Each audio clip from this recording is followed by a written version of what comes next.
Your offer got accepted. Let's talk about what's going to happen next.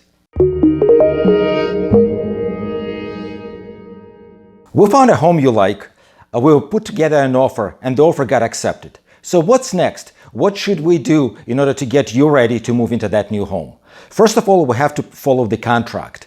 Make sure that the deposit is delivered into escrow on time, that the appraisal is ordered, and actually appraisal is ordered by your lender. You don't have to worry about that.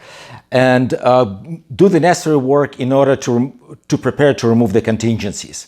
For that, you have to make sure that you complete all your investigations, and then finally you remove the contingencies. After that, you are fully committed to buy this home. Most of homes in our area are 50 or more years old. So based on your investigation and the reports, you will have a list of improvements and fixes that you would like to make to the home before you move in.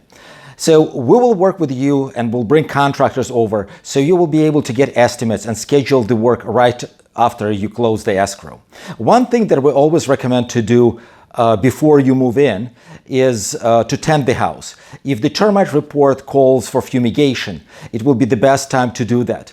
If you need to tend the house after you move in, you have to stay out of the house for a couple days and you have to remove everything like your plants and your pets, and it's very disruptive. With the fixes and improvements out of your way, you can schedule the movers. Don't forget to order utilities and forward your mail.